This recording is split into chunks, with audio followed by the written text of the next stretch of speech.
warahmatullahi wabarakatuh. Perkenalkan, nama saya Elis Nurlaila dari Prodi D3 Akuntansi. Di sini saya akan menjelaskan materi PPH 21 untuk memenuhi tugas ujian akhir semester ganjil praktikum perpajakan. Sebelumnya, adapun latar belakang dibuatnya makalah ini karena untuk mengetahui lebih jelasnya materi tentang PPH pasal 21 dan perhitungannya. Kemudian, siapa dan apa saja yang termasuk ke dalam materi PPH pasal 21 tersebut. Adapun manfaat bagi penulis atau saya sendiri, yaitu untuk meningkatkan skill dalam bidang perpajakan melalui studi kasus yang dibahas. Kemudian, dari pihak eksternal, yaitu mendapatkan referensi berbagai kasus dalam bidang perpajakan. Adapun materi yang akan kita bahas, yaitu terdapat 13 materi. Nah, apa saja materi yang akan kita bahas? Mari kita simak tabel berikut. Oke, di sini terdapat 13 materi yang akan dibahas. Baik, materi yang pertama yaitu pengertian PPH pasal 21, kemudian yang kedua wajib pajak dan bukan wajib pajak, kemudian yang ketiga subjek dan objek pajak PPH pasal 21, yang keempat pihak pemotong PPH pasal 21, yang kelima dasar pengenaan dan pemotongan PPH pasal 21, yang keenam tarif pajak penghasilan PPH pasal 21 dan biaya jabatan, yang ketujuh saat terutang dan objek pajak PPH pasal 21, yang kedelapan ketentuan PPH pasal 21, yang kesembilan skema dasar pengenaan PPH pasal 21, yang kesepuluh perhitungan PPH pasal 21, kemudian yang 11 perhitungan PPH pasal 21 bagi pegawai tetap atas penghasilan yang bersifat tetap. Yang ke-12 tarif pajak dan penerapannya. Kemudian yang terakhir fenomena perubahan perpajakan di tahun 2022. Oke, materi yang pertama yang akan kita bahas yaitu pengertian PPH pasal 21, di mana PPH pasal 21 ini merupakan pajak pemotongan yang dikenakan atas penghasilan yang diterima oleh seorang wajib pajak orang pribadi dalam negeri, yaitu berupa upah, gaji, honorarium, atau pembayaran yang lainnya yang sehubungan dengan pekerjaan, kegiatan, atau jasa yang dilakukannya. Kemudian materi yang kedua yaitu wajib pajak dan bukan wajib pajak PPH pasal 21. Nah, yang termasuk wajib pajak itu yaitu PNS, pegawai tetap, pejabat negara, penerima pensiun, penerima upah, serta penerima honorarium. Sedangkan yang bukan wajib pajak yaitu pejabat, perwakilan diplomatik atau organisasi internasional yang bukan warga negara Indonesia. Kemudian tidak menerima ataupun menjalankan usaha atau melakukan kegiatan atau pekerjaan lain untuk memperoleh penghasilan di Indonesia. Materi yang selanjutnya yaitu subjek dan objek pajak. Nah, di mana subjek itu terdiri dari CPNS, kemudian pegawai tetap, penerima pensiun, honorarium, upah, dan orang pribadi yang memperoleh penghasilan sehubungan pekerjaan, jasa atau kegiatan dari pemotongan pajak. Sedangkan objek pajak yaitu penghasilan yang diterima oleh pegawai ataupun penerima pensiun secara teratur ataupun tidak teratur. Yang secara teratur itu berupa gaji, kemudian uang pensiun bulanan, upah honorarium, dan yang lainnya. Kemudian yang tidak teratur itu sebagai upah harian, upah borongan, dan lainnya. Materi yang selanjutnya yaitu pihak pemotong PPH pasal 21. Di antaranya, yang pertama pemberi kerja yang membayar gaji, kemudian bendaharawan pemerintah yang membayar gaji, dana pensiun, perusahaan, serta badan. Materi yang selanjutnya yaitu dasar pengenaan dan pemotongan pajak PPH pasal 21. Dasar pengenaan pajak untuk jumlah penghasilan lebih dari 450.000 per hari atau 4.500.000 per bulan. Yang berlaku bagi pegawai tidak tetap atau tenaga kerja lepas. Kemudian, dasar pengenaan pajak 50% dari jumlah penghasilan bruto. Materi yang selanjutnya yaitu tarif pajak penghasilan PPh pasal 21 dan biaya jabatan. Tarif pajak penghasilan PPh 21 merupakan tarif pajak yang digunakan sebagai tarif pemotongan atas penghasilan yang terutang PPh pasal 21, yaitu tarif pajak pasal 17 Undang-Undang PPh. Kemudian, besarnya tarif pajak terhadap WP yang tidak memiliki NPWP itu menjadi lebih tinggi 20% dari tarif ketetapan terhadap WP yang memiliki NPWP. Oke, yang selanjutnya yaitu biaya jabatan. Biaya jabatan merupakan biaya untuk mendapatkan, menagih, dan memelihara penghasilan yang besarnya 5% dari penghasilan bruto. Setinggi-tingginya 6 juta setahun atau 500.000 sebulan. Baik, materi yang selanjutnya yaitu saat terutang dan objek PPh pasal 21. Saat dan tempat terutangnya PPh pasal 21 itu ketika dibebankan ataupun dibayarkan, mana yang terjadi lebih dulu, kemudian tempatnya itu di kantor pusat maupun cabang, perwakilan maupun unit yang membayar dengan nama apapun. Sedangkan objek PPh pasal 21 itu sebagaimana yang telah saya jelaskan di awal, yaitu sebagai pemberi jasa mempekerjakan orang lain sebagai pegawai. Oke, materi yang selanjutnya yaitu ketentuan PPh pasal 21. Untuk lebih jelasnya, mari kita simak tabel berikut. Ketentuan PPh pasal 21. Di sini ada tabel yang berisi tentang lapisan penghasilan kena pajak dan tarif pajak, ada NPWP dan non-NPWP. Lapisan penghasilan kena pajak dimulai dari 60 juta, NPWP-nya 5%, kemudian non-NPWP-nya 6%.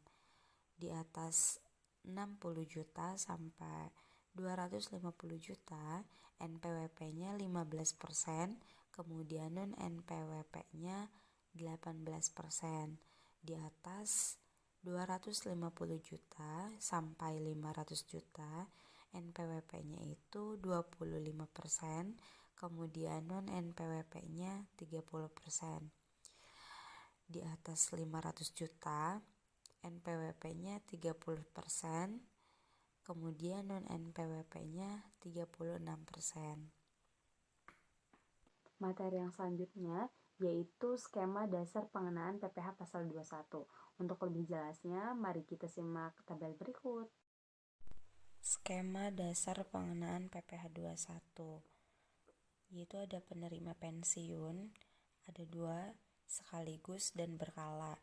Yang sekaligus itu tarif PPh 65 tahun 09 dikali manfaat pensiun atau pesangon final. Yang kedua yaitu berkala, tarif PPh-OP dikali PH bruto dikurangi biaya pensiun dikurangi PTKP.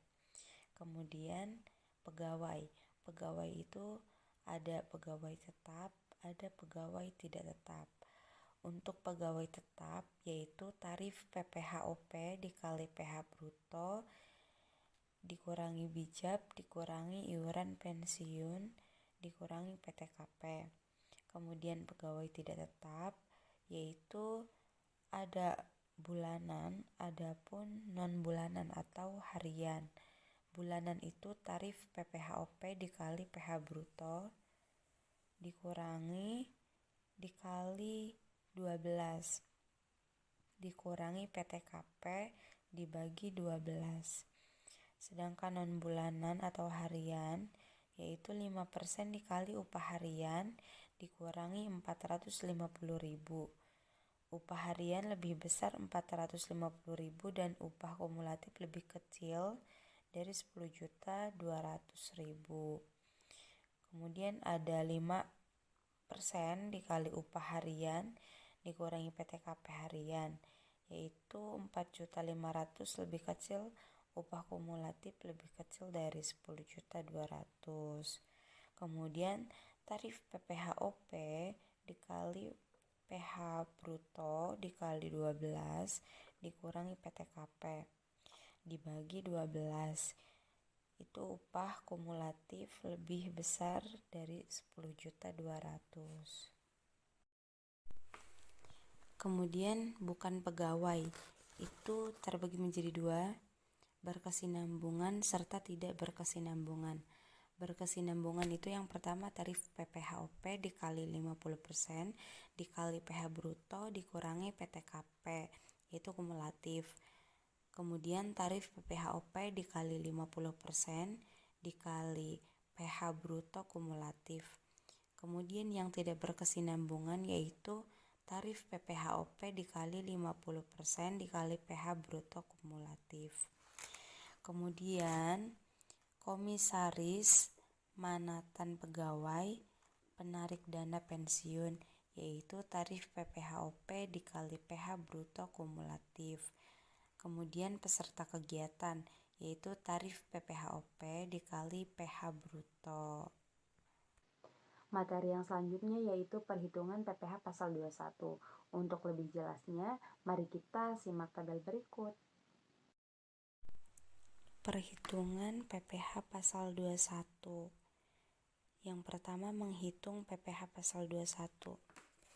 PPh pasal 21 yang dipotong oleh pemotong pajak secara umum diformulasikan yaitu PPh pasal 21 sama dengan tarif dikali dasar pengenaan pajak.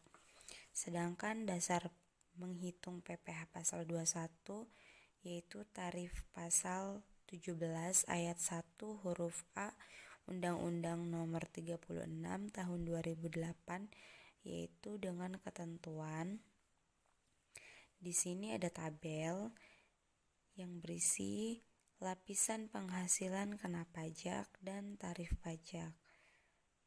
Adapun lapisan penghasilan kena pajak di sini mulai dari 0 sampai dengan 50 juta yaitu tarif pajaknya 5%, kemudian di atas 50 juta sampai 250 juta tarif pajaknya 15%, kemudian di atas 250 juta sampai 500 juta tarif pajaknya 25%, kemudian di atas 500 juta tarif pajaknya 30%.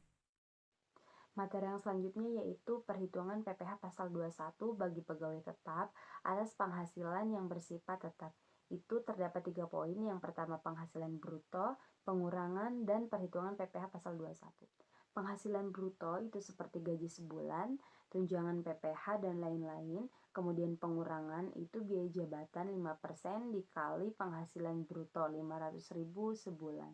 Perhitungan PPh pasal 21 yaitu yang pertama penghasilan neto sebulan, penghasilan neto setahun, PTKP, PKP sebulan, PPh terutang, dan PPh dipotong sebulan.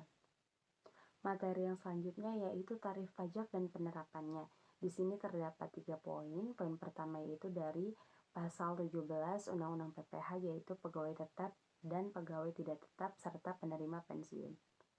Di sini terdapat 2 rumus yaitu PPh pasal 21 yaitu PKP dikali tarif pasal 17 Undang-Undang PPh. Kemudian PPh pasal 21 yaitu penghasilan bruto dikali 50% dikali 15%. Materi yang selanjutnya yaitu fenomena perpajakan tahun 2022 di mana PPN 11% yang tadinya 10% naik menjadi 11% dan akan naik kembali tahun 2025 menjadi 12%. Oke, kesimpulannya, PPh pasal 21 adalah pajak atas penghasilan orang pribadi dalam negeri berupa gaji, tunjangan, dan yang lainnya yang sehubungan dengan pekerjaan atau jasa orang pribadi tersebut. Baik, terima kasih yang telah mendengarkan penjelasan saya dari awal sampai akhir. Semoga bermanfaat bagi kita semua. Dan kurang lebihnya mohon maaf. Wabillahi taufiq wal hidayah. Wassalamualaikum warahmatullahi wabarakatuh.